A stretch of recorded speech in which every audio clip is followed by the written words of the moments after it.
بسم الله الرحمن الرحيم والصلاة والسلام على رسول الله وعلى آله وأصحابه أجمعين والسلام عليكم ورحمة الله وبركاته. This is our program Spirit of Values and this is Dr. Tariq Rashid. We'll continue today with the effectiveness of skills.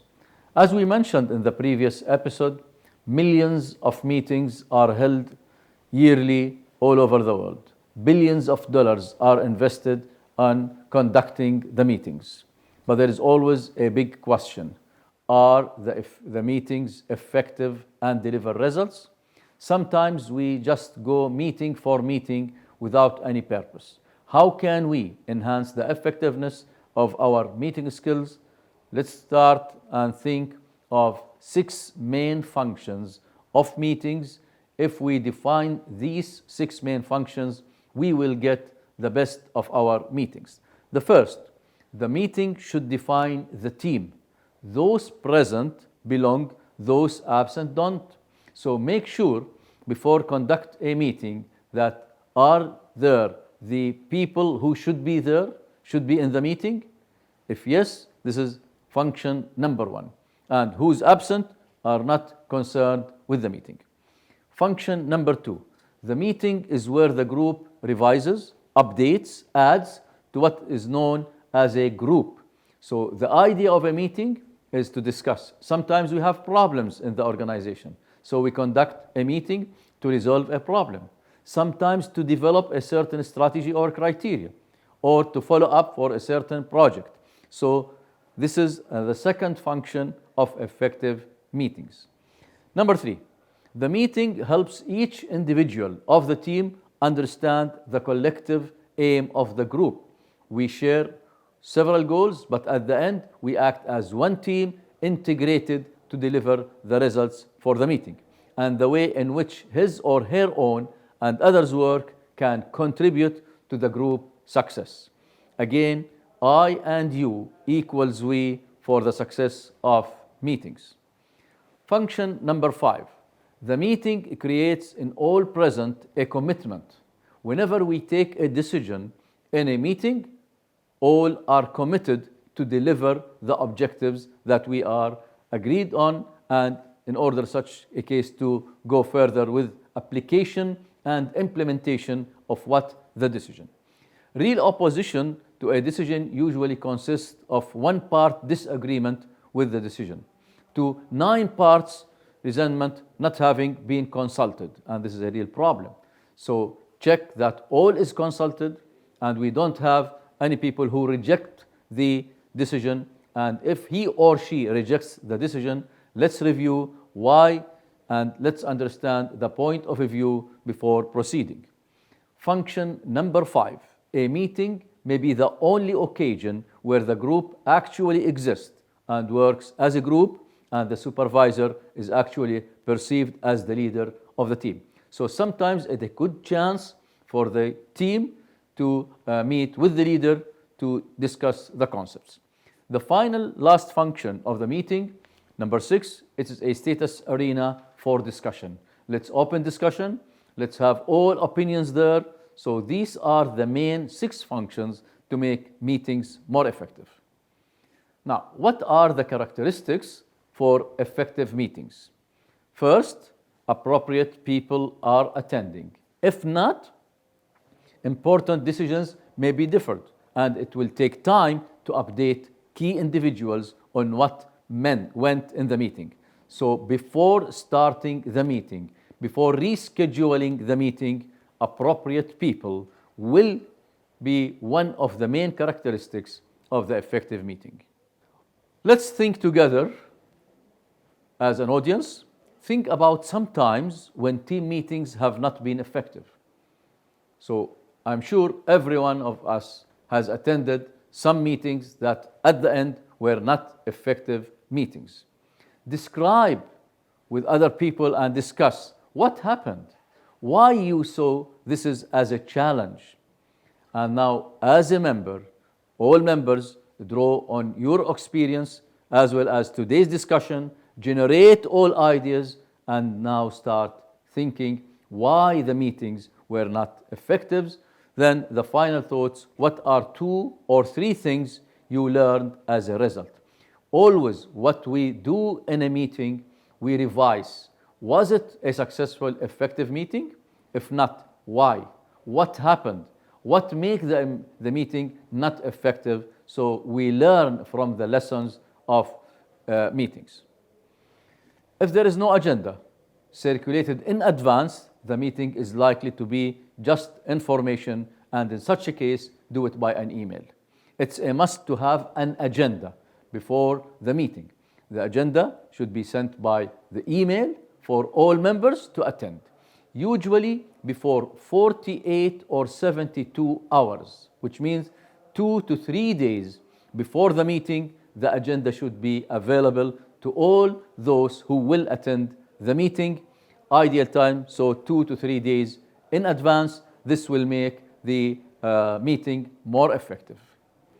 The agenda is very critical element, and it's very important to make the meeting effective. So we should always ask, whenever you are asked to attend a meeting, always check. Do you have the agenda in advance? Do you understand all the items on the agenda? And the agenda must include topics for discussion, presenter or discussion leader for each topic, and time allowance for each topic. The best agenda should show time allocation. For example, usually the time of the meeting is 1/2 an hour, 2 hours maximum. Then you should make a break. For good, effective agenda, it should include 4 to 5 items on the maximum, showing for each item who's the leader or who will discuss and what is the time allocated per item. So this will help that we focus and proceed with the meeting. And on the agenda, put information only items, and so designate these. This may include time, location of next meeting.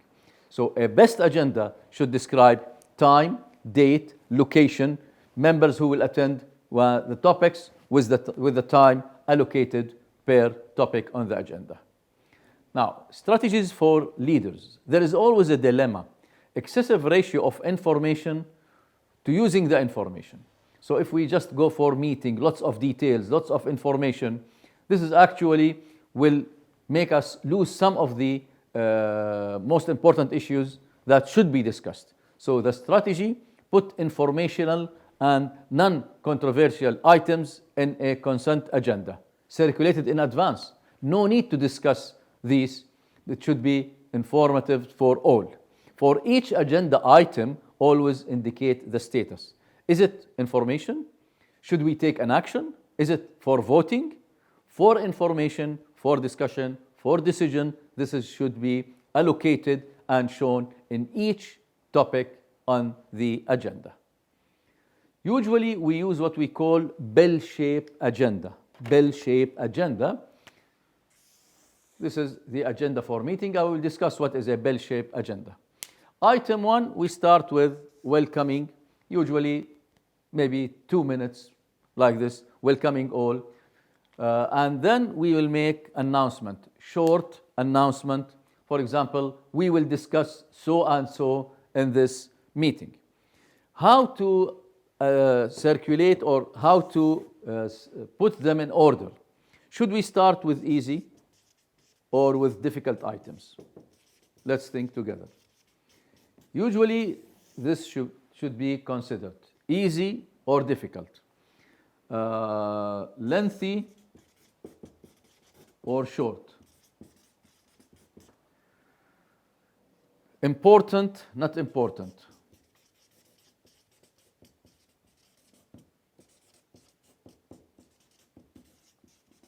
Logically, start with the most important, the easiest one that does not take much time.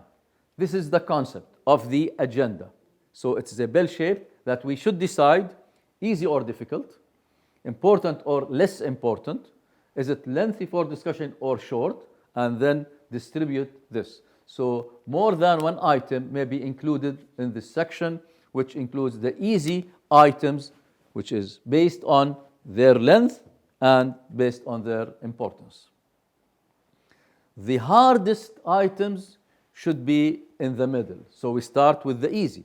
So we feel that we are achieving some result when we start with easy and important and short. Easy, important, and short. Then we go for more difficult items and we put it in the middle. Why in the middle? Because sometimes we have latecomers. Latecomers, if they missed easy issues, not problem. But the hardest issue, there should be the attendees are there. So latecomers may have arrived and early leavers have not yet left. So this is the main idea. In this area, we discussed the hardest item, making sure all of the people who are concerned in the decision or in the meeting are there. Attention is focused on the meeting by now, but not yet concerned with next appointment. Some items for discussion only will often be presented as item 5, the hardest time, because for discussion, we will go for debate. Sometimes some people may reject a certain issue. So for discussion only is also another items to be taken in consideration. We consider the bell-shaped agenda. The easiest items end with the easiest. Start with the easiest and we end with the easiest. So we feel that we start achieving, we end achieving. Let the hard issue in the middle of the meeting and always end on positive note of agreement and encourage all and thank them. So this is the idea of a bell-shaped meeting. Now, agenda. Now, what are the common problems in meetings in organization? If we start thinking together, we will have several problems. For example, participants don't show up. In such a case, we have to agree that if 50% plus 1 of who should attend are there, we should start. We should start on time. But 50% plus 1 are there. Assume the leader of the meeting is not there and we have 50 plus 1. We should proceed with the meeting with the vice leader who is nominated as the next if the leader is absent or late. And if the leader is there and we don't have 50 plus 1, we should wait, and only we wait for 10 to 15 minutes. Then we stop the meeting and we revise and reschedule. So once participants don't show up or participants show up cold, unprepared, they are just coming here for just listening, not for being an effective members. We have several solutions. Prepare and distribute agenda in advance. So they come prepared. They should know that we have item 1, 2, 3, 4. So this will help us that they will come active. Distribute background data and information before the meeting. Make assignments to do research. Sometimes, please, X and Y should do so and so before coming to meeting. This is making the assignments. So this will help also to proceed, and we create the active warriors ready to participate with a meeting. Strategies for leaders of meetings. Dilemma: lack of advanced thinking or critical issues. Average advanced thinking on the circulated agenda is less than 1.5 minutes. So sometimes we need critical issues. We need advanced thinking. Such a case, we have to give people active differential assignments all together in advance so they can come with at least minds prepared for such concept of advanced thinking. Indicate on the agenda the name of the person expected to start each piece of the discussion. Some people are active by themselves. We have proactive people. We have reactive people. And we have people that don't share at all. They are just there for listening for the meeting. Leader should arrive early. And this is the concept of 50% plus 1. Imagine you are attending a meeting and the leader is not there. This will help to have some sort of negative depression emotions are there. So make sure for the leader the room is arranged, AV equipment ready. If we are using smart boards or what type of media, handouts, everything is there, and look for the room arrangement. Let's look for some of the styles for meeting room arrangements. Sometimes we go for round tables. Sometimes we go for theater style. Sometimes we go U-shaped. And sometimes we go for what we call the rectangle table. So let's see what is the effectiveness of each room setting for the meetings. If we are using the theater style, this means we have lots of people attending the meeting and the chair is here discussing. So leader has great power by position, and participation and interruption by audience is limited and all is sharing, but we have large type of audience. We prefer the theater style. But the theater style does not have lots of engagement. U-shaped is most preferable by most leaders. The U-shape where the leader sits here. For example, this is a U-shaped meeting and the chair is here and we have here all participants in the meeting. This means that we have equity of membership. Each one in the meeting can see all people, and this can share exactly with the others. No doubt who is the leader, because the leader is always here. Good visibility of visual aids. When would we go for circular tables in meetings? When we have a group discussion. This is, if we have only one, this is democracy. Why democracy? Because here, the radius is equal. We are from equal distance. This is democracy for all. Great visibility by participants. Obvious body language. We can read even the body language. Excellent participation. So this means that it's informal. In informal meetings, we prefer this. In formal meetings, we prefer the rectangular table for meetings. So let me discuss the rectangular table in formal meetings. It has some sort of rules to govern the setting of people in such a case. So if we have a meeting and we are using a rectangular table, and here we have the participants, usually the leader is here. A must should be here. And here is the most effective persons in the meeting helping the leader. Those who write the memo should be near the leader. If we go further than this, the position is lower and no one can sit here in front of the leader. In formal meetings, no one can sit here because this as if contradicting and facing the leader. So we should consider the settings of the room before coming to the meeting. Make sure what type of settings you need in order we can go for an effective meeting. So now how to manage the meeting as a leader or team leader or the leader of the meeting. Start on time unless we don't have the 50% plus one. This will always send a message. Time is valuable. Time is valuable. Time is money. This is a must to attend the meeting on time. Differentiate those who are responsible and who are absent for an excuse. And there is a golden rule in meeting. If you are absent for 3 successive meetings without an excuse, you should not have the right to attend any further meeting. Introduce attendees, if not already known to others.